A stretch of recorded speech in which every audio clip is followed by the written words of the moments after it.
Hey, everybody. Welcome. It is Lisa Winston here, and we are on the Transform Your Money Story Summit. And I'm so glad that you guys are here because I really wanted to put this together because I know everybody is so stuck around money. I mean, it seems to be like there's more stuck now than there ever was before. And so I'm really feeling the need to reach out and help everyone who needs it. And I am really blessed to have the most amazing experts on this summit. And so thank you for joining us. And today I'm just absolutely thrilled and honored, oh my gosh, to have Dr. Joe Vitale with me today. Thank you and welcome to the summit, Joe. Thank you. It's an honor and a treat to be here. I love what you're doing. Let's make a difference. Let's help people. So I'm flattered. Yeah, Thank you. let's help people. Oh my gosh, are you kidding? I'm flattered. I want to read, I'm going to kind of dissect your bio, the long one, because you're so interesting and you've done so many things, and I really want people to get a sense of who you are, if I may. So you guys already know Dr. Joe Vitale, right? He's like a world expert on abundance, and he was in The Secret and all kinds of stuff. So we are really honored to have him here today. He's an author, speaker, musician. I didn't know that. I'm a musician 40 years. That's so cool. Wow. Yeah, wow. I am old. Okay, so now you know. Marketing expert, movie, TV, and radio personality. He has many best-selling books, including The Attractor Factor, The Key, Faith, Attract Money Now, and Zero Limits. His latest releases are At Zero, The Awakened Millionaire, and The Miracle, 6 Steps to Enlightenment. You're, of course, a popular star in several movies, including The Secret. You've appeared on Larry King Live, CNN, CBS, Fox and Friends, you've appeared everywhere. We already know that. Okay, cool. You have a miracles coaching program, which is really cool. I was kind of looking into that, and I'm sure everybody's going to want to know about that. And also, Joe has several audio programs, more than several: The Awakening Course, The Missing Secret, The Secret to Attracting Money, The Abundance Paradigm, The Ultimate Law of Attraction Library, and The 0 Point. And I love this. I have to share this. This is so cool. His most recent accomplishments include being the world's first self-help singer-songwriter, as seen in 2012's Rolling Stone magazine. And to date, he has released 15 albums. Get out of here. That's amazing. They were even recognized and nominated. The Grammys of Positive Music. There's so much I don't know. Oh my gosh, you are a busy man, and you look very happy too. So you're happy and busy. It's all good. I'm just doing what I love. That's all there is. You know what? And that's what it's all about, right? I think that's really the secret. You follow your passion, you do what you love, and keep taking the next step. Have faith, keep smiling. Yeah, the secret of the secret. I love that. Who knew? We know now, right? So, Joe, if I may call you that, we were talking earlier about how people are so stuck. And the reason, again, that I created this is because there's, even myself, I mean, I've worked with a lot of people and a lot of other people, we've done techniques, and people are jumping from person to person and program to program, and people are not getting results. So, I really want to move people into creating something, flow, whatever it is, right? And what I'd love to start out with is, I love your story. And, most people look at people like you and go, oh God, he's got everything. And, it's easy for him and all that. But you were actually homeless. So I would love for you to share your story of challenges to success so that everybody knows that you started out in the same place. Yeah, well, so you want to start with the dark night, huh? I do. Yeah. Well, yeah, I never used to talk about it, but I was homeless back in the late 1970s in Dallas, Texas. And I was in poverty for almost 10 years, at least 10 years, when I was in Houston, Texas. And I was working on myself, and I wanted to be an author, and I was writing material, and I was sending it out, but I wasn't getting any breaks. It was really the long, dark night of the soul. It's one of those where I know what struggle's like. I know what starvation is like. I know what despondency is like. I know what it's like to have miserable thoughts. I know what it's like to have suicidal thoughts. I went through all of that as I kept growing. Now, of course, we didn't have the internet. We didn't have wonderful events like what you're putting on here. And I was pretty much doing it all by myself. I lived in the public library, which in many ways was great for me. I'm a book nerd. I just love books and surrounded by books all around me. I write books, read books, promote books, give away books, it goes on and on. But also the library was air conditioned, and I was in Texas, in Dallas, in August, and homeless. So that's where I really worked on myself. And I'm not an overnight success unless you think 30 years is overnight, because I had to work on myself all through that time. And there would be little breaks here and there. I would get a publication. I had a play I wrote, produced. I got no money for these things, but they were like signs from the universe, if you will, that I was on the right track, and I had to keep trucking forward. And of course, now I'm on the other side of it. I live the lifestyle of the rich and famous. I've written 50-some books. I've got 16 music CDs. I've got audio courses. I've got my Miracles coaching program. I fly all over the world. I went to Kuwait to speak. I'm going to Madrid or somewhere like that pretty soon. And so I'm doing all of these things. And you said I'm busy earlier. And I am, but I'm doing what I love. And I think that is an essential secret that people need to hear. It is a matter of following your passion, but it is also a matter of taking action, doing the marketing, doing the self-reflection, the self-rewiring, if you will. And as you do it, you transform, as I am here to attest today. Yeah, but like I said, there are people who've done, there's there are like a lot of pieces I think that are missing for people, because first of all, finding what you love, like how did you go from being homeless to knowing what your passion was and your purpose and what you adore doing, because you obviously weren't doing it for 10 years, right? Right. How did you get to that point? Yeah, well, that's a great question. So we're going to go a little deeper here, and I want to unfold what I think is the big secret that everybody's missing. And I did a course called The Missing Secret, an audio program, because people watched the movie The Secret, and they read some of the self-help books, and they read the book The Secret, and they would say, feels good, I tried it, it didn't work for me. And here's the missing secret. Here's what everybody needs to get, and I had to get it myself, is that what you're getting is a direct match to what you unconsciously believe and expect. This is really important, because people are sitting there going, look, I'm writing affirmations, I'm doing my goals, I'm doing the business meetings, I'm in a mastermind, maybe I have a coach, whatever. But what they don't realize is that they're working on the surface level. They're working on the conscious level. And I was too. During that time that I was homeless, I was not somebody that was drinking or in drugs or doing anything that was abortive behavior. I was going for my dreams. I knew I wanted to be a writer. I was writing, but I wasn't getting published. And here's where I had to go, and here's where everybody that's listening or watching this has to go. You have to go into your belief system, in your unconscious, subconscious mind, to find out what the operating beliefs were. And I'm telling people right now, you have beliefs about money, you have beliefs about deservingness, you have beliefs about self-worth, you have beliefs about success, you have beliefs about failure, and those beliefs are hidden but operating.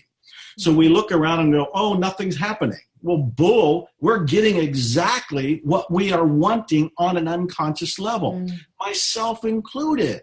When I was homeless, I had no idea that I didn't want money in my life. I thought I wanted money. I wanted to write, and I wanted money from my writing. But I, like virtually everybody watching, had the belief money is the root of all evil. If you think money's evil, you're not going to want it in your life.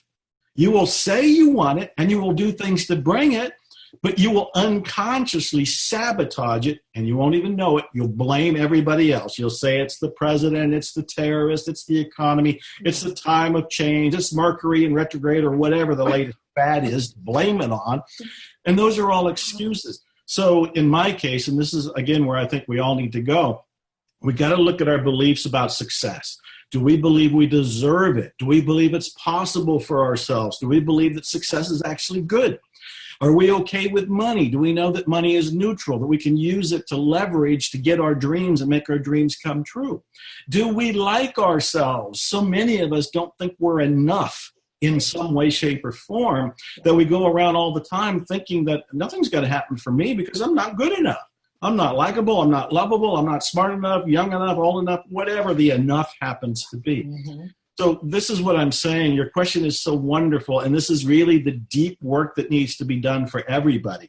It looks like nothing's happening in your life, but you're actually having all kinds of things happen in your life. What you have happening, what you're calling nothing, is everything. and it's a match to your unconscious beliefs. That's the first observation. The second one is to go deeper to find out what might my beliefs be that would create this kind of experience. As you narrow in on the beliefs, now the third step would be to question them, change them, replace them, so that now you have more of an empowered mindset, and you can start to have, do, or be more of what you prefer in life. So, I mean, I can get on a soapbox with all of this and just keep talking, but I'll pause for a drink. Please do. No, because it's so juicy. And, you know, again, everybody has these programs and, you know, we're supposed to read and affirm and visualize. And after a while, people are like, oh my God, you know, I don't even know what to do anymore. And there's so many steps, right, that it gets confusing and people just stop. They give up because they're not seeing any movement or momentum. And again, I had asked you like how you really got into what it is that you love to do. So how do you jump from figuring out what your beliefs are? You know, can you clear them really? You said replace them. And then what's that piece again?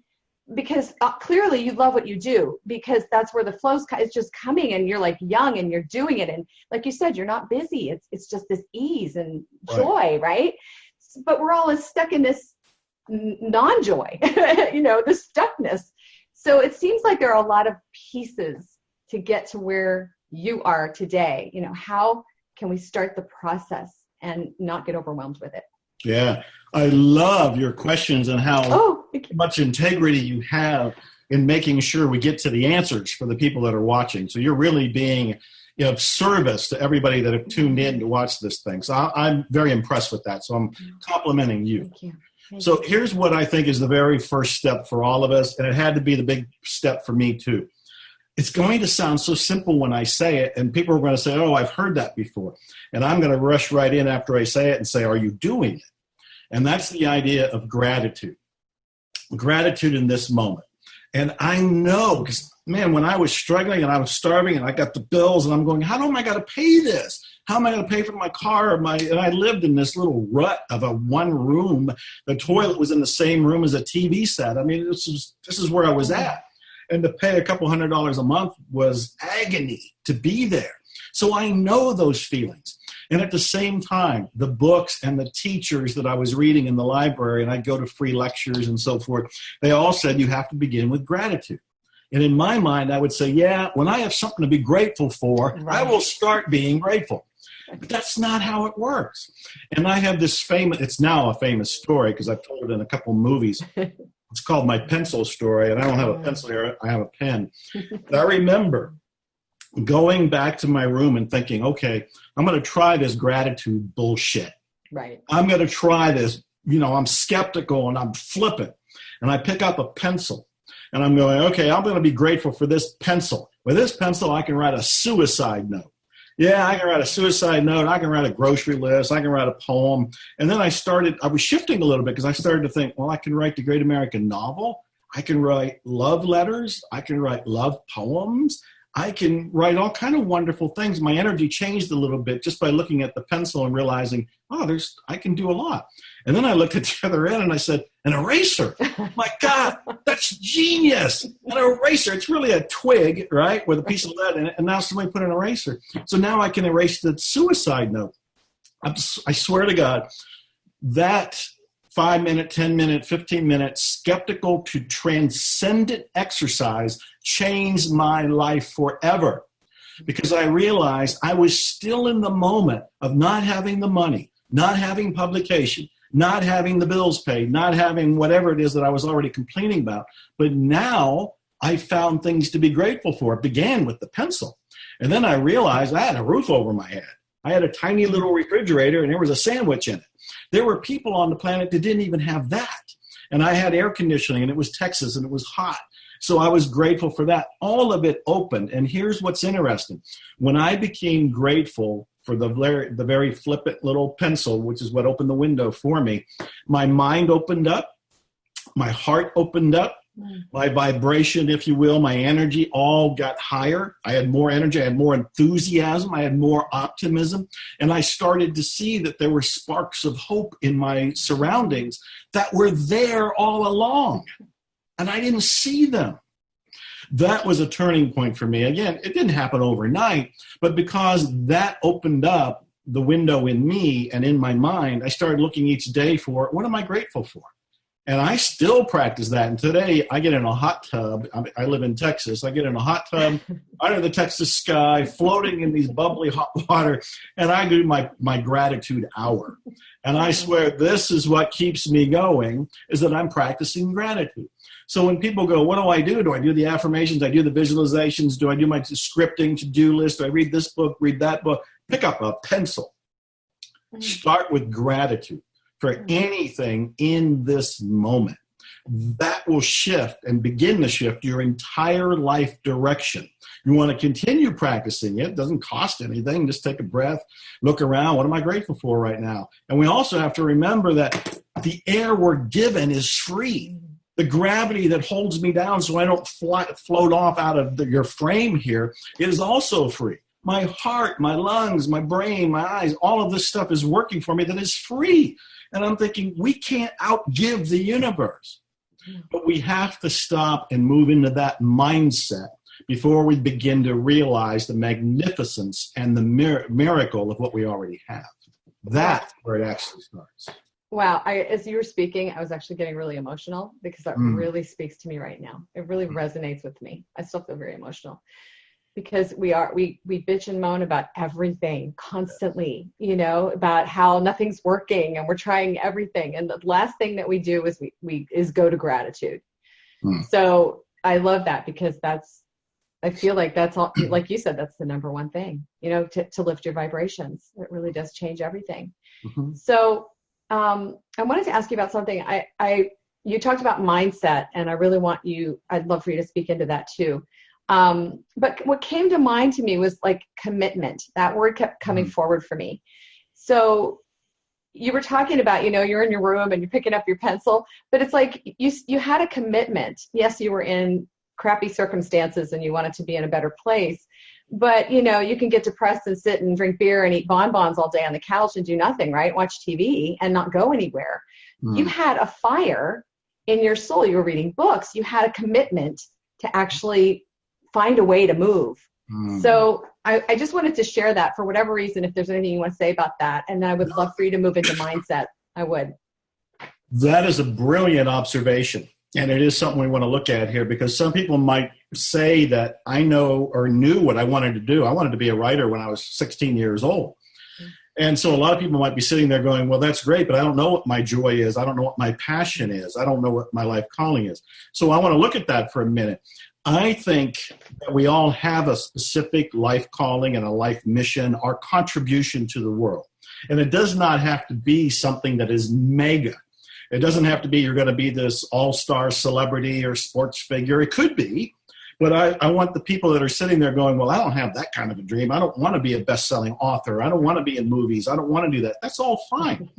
I have met plumbers that were the best and the happiest plumbers I had ever seen in my life. It's like, I don't want to do plumbing, but they don't want to write books. Right. So I want to do what's good for me, and they want to do what's good for them. And my theory is when you do your piece of the puzzle, I do my piece of the puzzle, and everybody else does theirs, the world works. There's a symphony, and it just is beautiful music when it all happens. So how do you find out what your piece of the puzzle is? I ask people to do 2 or 3 things, and one of them is, I don't encourage gambling at all, but I ask them to say, if you won the lottery, and in the United States, the lottery has gone up to $500 million at some point. I mean, just staggering. And somebody is a billionaire overnight. And I would say, well, play with that. If you won that, even after taxes, you would have hundreds of millions of dollars. What would you do? And of course, people will jokingly or maybe not jokingly say they're going to travel around the world 20 times and they're going to buy houses and cars and shoes and that. And I'm saying, great, do that. One day you're going to wake up on the beach and you're going to go, okay, that was fun. Now I'm bored. What do you want to do as a contribution? What comes to mind at that point? And I think that's going to be a first clue. So what would you do if you were independently wealthy? There was no concern about money whatsoever. What is going to be your contribution?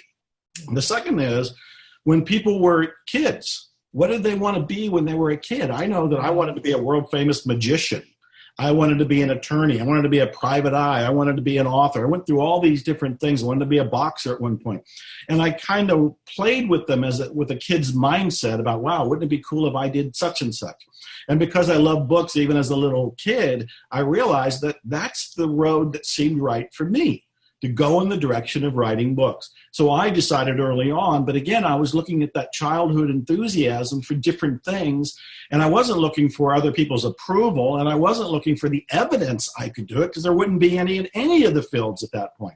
So it was more a matter of what would I do if I was just a little kid and playing. Then the third thing that I do with people is I get in their face and I say, look, you know what you want to do. You know it. You just don't want to admit it. As soon as you admit it, you now either have to make excuses for not doing it, or you got to go out there and start doing it. And so I get more in their face, and it's a tough love approach. I'm just holding up a mirror and saying, look, if you won the lottery, what would you do? You're a little kid, you play with different ideas, what would you do?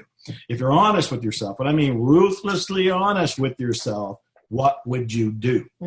And all of this is to get people to do that internal work, to find that clue of what it is that they're supposed to do. And then, of course, the next step is start doing something in the direction of that. I always tell people, you start where your shoes are.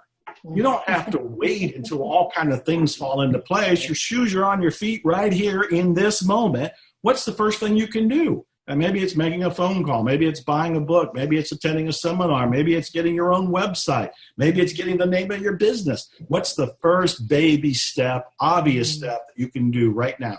And then after you make that first step, the second step always becomes apparent. You don't need to know all the steps. I tell people it's like driving your car at night across the United States. You can only see 100 feet or 100 yards, whatever it happens to be. You can't see all the way across the states. But you start driving, the lights illuminate it, go a little further, lights show you what to do next, and you can make the whole trip that way. Yeah, that's beautiful. I love that, making it easy, because people do get overwhelmed. They watch summits like this and they listen to 21 speakers, and after a while they have all this information, they've smoke coming out of their ears. It's like, let's get back to reality. Let's see, gratitude and the first step. I love that. That makes it really super easy and doable. So again, I would love for you to talk about mindset a little bit more, because it's so profound. Oftentimes you hear people talking about having a wealth mindset. What does that mean? Because my parents were always saying, it's hard to make money and money doesn't grow on trees. And so I had, most of us have all that, right? So I don't have a wealth mindset. I don't even know what that means, right? So what does that mean? And how do you start moving in that direction? Oh, you're good at this. I really like your interview. No, I really am. I'm sincere. Oh, thank you. I do lots of interviews, but I can tell you're really speaking sincerely from your heart, and you have in mind all the different people and where they're coming from. So I'm, again, applauding you and acknowledging you. First of all, we all have a money story. We all have a money story. We all grew up with one. I was chuckling a little bit when you were talking about money doesn't grow on trees, because I heard that too.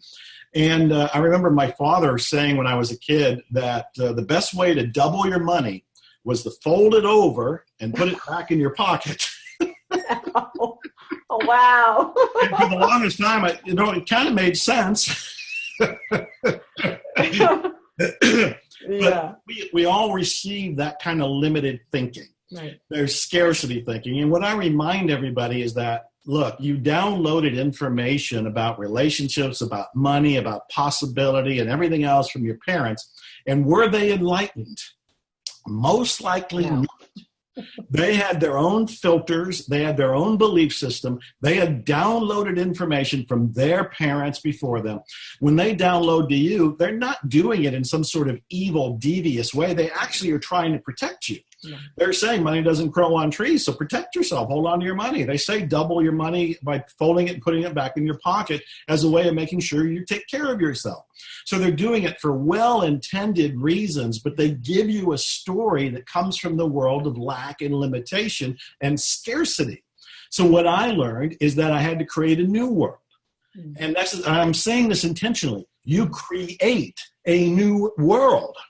You create it by creating new beliefs. Like one of the beliefs I remember taking on earlier was the idea that the more money I spend, the more money I receive. Now, virtually anybody that you tell that to would go, well, that doesn't work like that. Have you ever actually tried it, Joe? Yes, and guess what? That is what happens in my life because I now believe it. It's part of my new story. See, I'm wearing a T-shirt that says "Expect Miracles," which I you love not that. be able to see. Most people walk through life going, "I expect crap," or "I expect, the more blunt version of that." Right. And I'm putting out a new message here, saying, "No, let's start expecting the best. Let's start expecting optimism. Let's start expecting good things, knowing that your beliefs filter reality." I mean, it's literally like having glasses on, and it's filtering what's coming in. And if you do believe in the old school lack and limitation story that most of us got, that when you look out into the world, you're going to find it matches to it. You're going to find evidence for it because your brain is filtering all the evidence out and only allowing in a match to your old story. And you create a new story, like, I wonder where all the possibilities are. I wonder where the money is hidden, and I could see it if I put on the right glasses. I wonder what would happen if I expect miracles. I wonder what would happen if I started saying that the more money I spend, the more money I receive.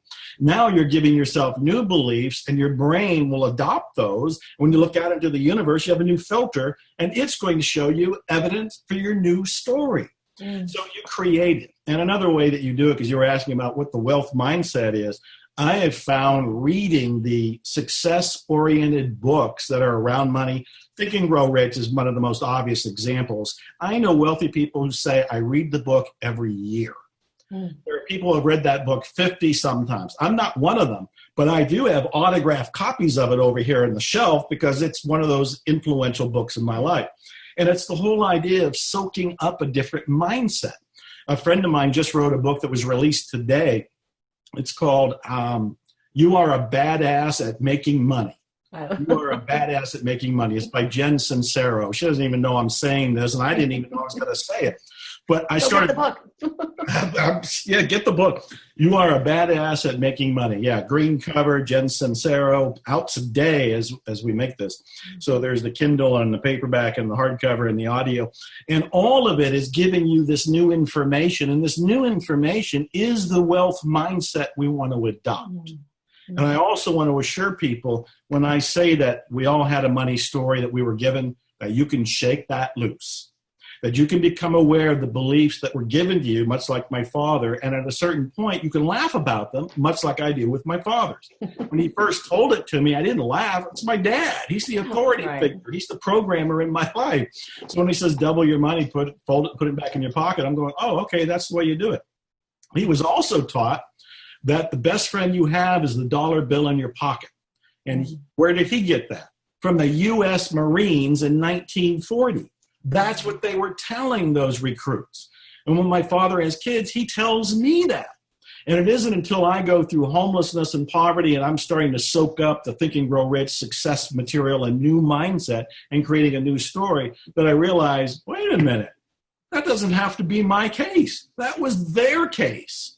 So I could choose to believe it or I can choose to replace it. I chose to say goodbye to you. I'm going with wealth and real friends, and the more I spend, the more I receive. I love that. See, okay, guys, he just said it. We can transform our money story. Hence the summit. There you go. End of story. Now we don't need to interview anybody else. Only kidding. No. It's already done. I expect miracles. I'm getting myself a T-shirt like that. All right. Yeah. So what you did say, I was going to ask you about this, and this is what you just did say, that it's a choice. I mean, again, a lot of times we gripe about how things aren't changing for us. And we start something, we commit to something, and then we don't follow through. And so we're really making a choice to stay in our comfort zone, right?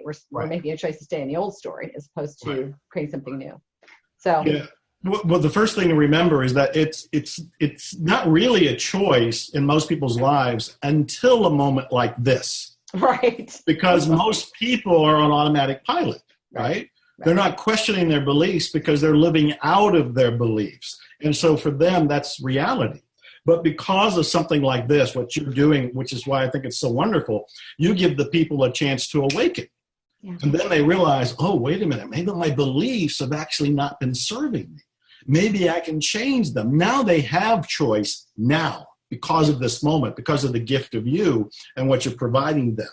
So I think that is powerful. Now, the other thing I wanted to point out is change is far more rapid if you are in a support group. If you have a coach that believes in you, a mentor that believes in you, if you're in a mastermind, which is a group of people, 5 or 6 people who believe in you, I have found that throughout my life. Whenever I've gotten a coach, I got breakthrough results. In fact, my latest album is called The Great Something. I hope you don't mind a little. No, please. The interview. We're musicians. We know how important this is. But I'm sharing it for a reason. Yeah. I had a songwriting lesson with Melissa Etheridge. Oh, wow. I think you can see the picture of her and I there. Yes. Maybe you can. Yeah. And that was coaching to me. In fact, when I sat with her, she heard limiting beliefs come out of me that I didn't hear. And this is, and consider this. This is the guy, I'm in 16 movies. I've written 50 books. This is my career. This is what I teach people, is to be aware of your own beliefs. And yet I don't know all of mine. I needed somebody on the outside who can listen to me and reflect back to me what my own limiting beliefs are. And at that point, I can question them. I can change them only because I'm aware of them. So Melissa Etheridge was doing that for me, but I created Miracles Coaching because I knew how important coaching is to people that are trying to make change on your own. You can definitely make change on your own. People do it all the time. Write books, the right audios, the right moments like this that can have change. I'm just saying I've seen accelerated change when people get an ally, when they get a coach. That's why I started Miracles Coaching. That's why I went to Melissa Etheridge. Yeah, I love that. That's why I became a coach, because I flew by the seat of my pants for so many years, and I didn't have strategy. I didn't have community support. So yeah, I hear you. And too, you can maybe just briefly speak into this. And it was just kind of what you said. Melissa Etheridge has been around forever, but it's about surrounding yourself with people that are successful and that are doing these things, because don't we absorb the energy, the vibration of the people around us? Yeah, absolutely. You want to be with people that have the high vibration, optimism, that can actually bring your own energy up. For most people, they're going to, if the people watching are going to jobs they don't like, I know what that's like, because when I was in Houston, I worked for an oil company, and I cried to go to work, and I cried coming home because I wasn't happy doing it. But I was writing in the mornings, on lunch, and in the evenings, trying to pursue my passion. And I was pursuing my passion. But I think it's real important that we go to a mastermind and we go to a group where the people are more elevated. They are success-oriented. They are trying to make a difference in their lives. They're not the complainers of the world. They're more of the encouragers of the world. And that's an important shift for all of us. If you're still stuck going to the job, find a way to enjoy it, make fun with it, smile as you go to work, but also look for the people either there or outside of there that are the encouragers. And you can find them on Facebook. There's groups of people that support people.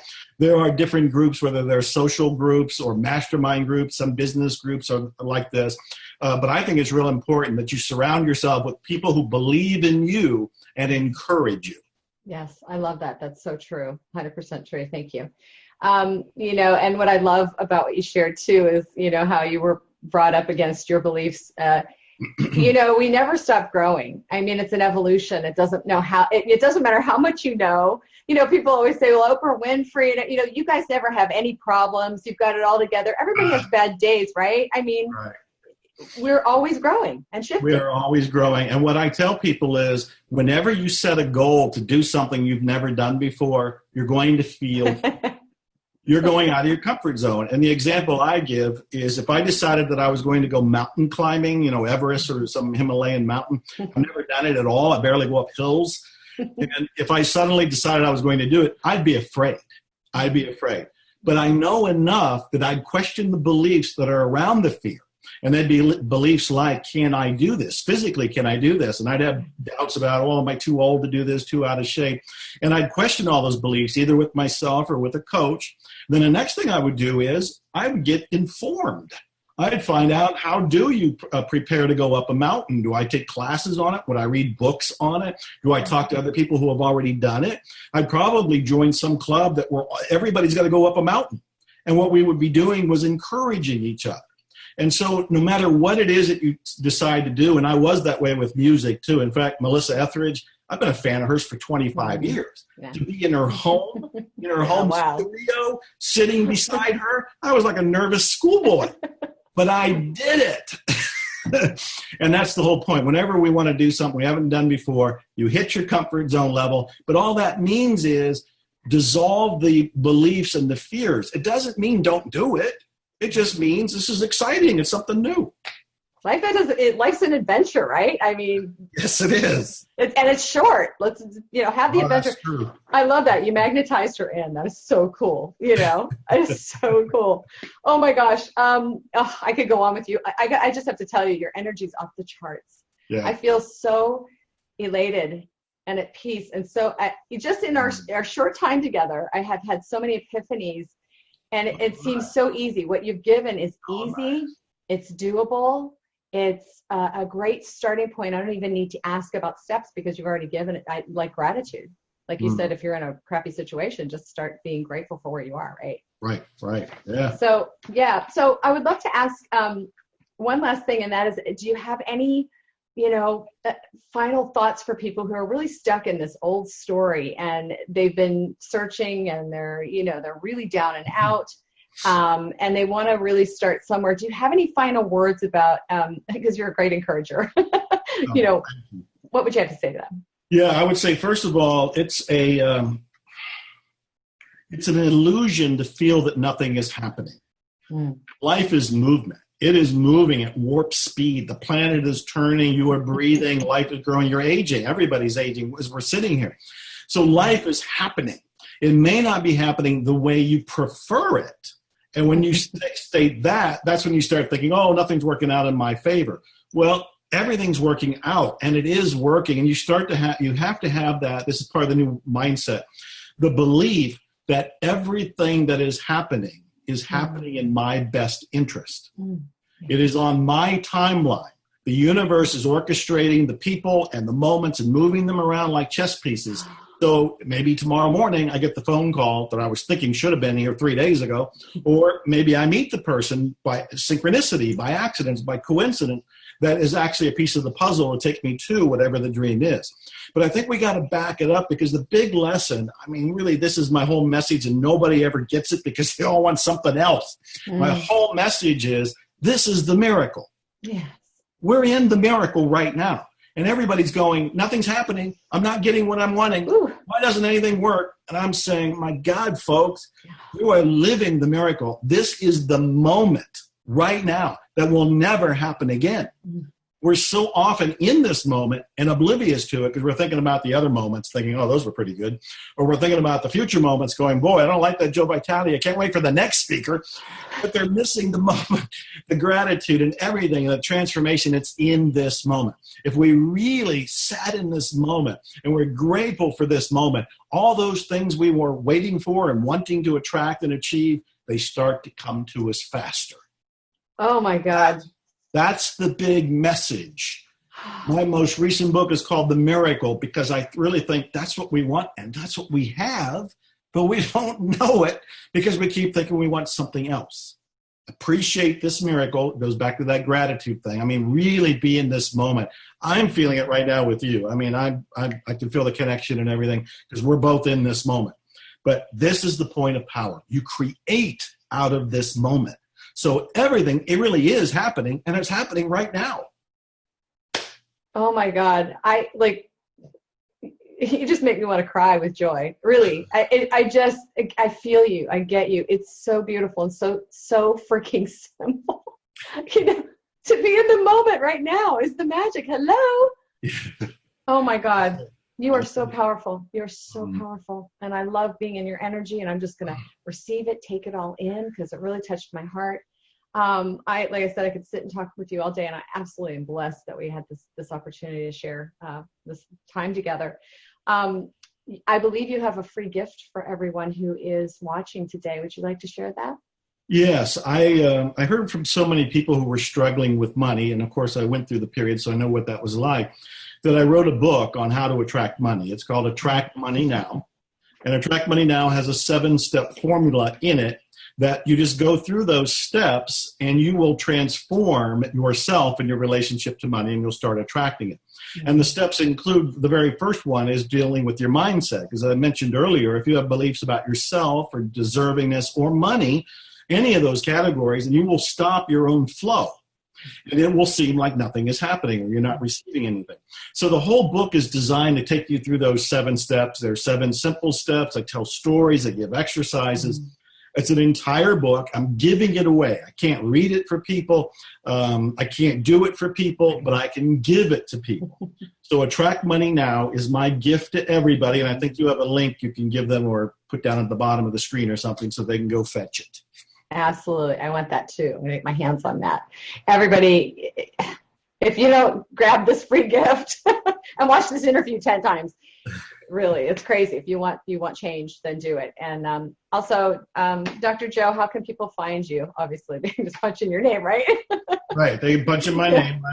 The main website is actually joevitale.com, but you can also get there putting in my nickname, which is mrfire.com. So www.mrfire.com, mrfire.com. And there's portals to videos, my blog, photos, articles that have been, that website is about 25 years old, and I've been adding to it all of this time. So pack a lunch, and have a little wine, and just enjoy the experience of exploring mrfire.com. And thank you for the honor of being here. You are a joy to talk to, and I love how perceptive and sincere you are. So I totally endorse what you're doing, and Godspeed to you and everybody that's listening and watching. Thank you. Thank you. Just touched my heart so much. Oh, my God. Thank you again for the honor and the joy and for taking the time to be here. It means so much. I know it's going to help so many people. Thank All you. right. You guys, thanks for joining us. And again, Dr. Joe Vitale, everybody check him out. Thank you so much. See you guys soon. Bye now.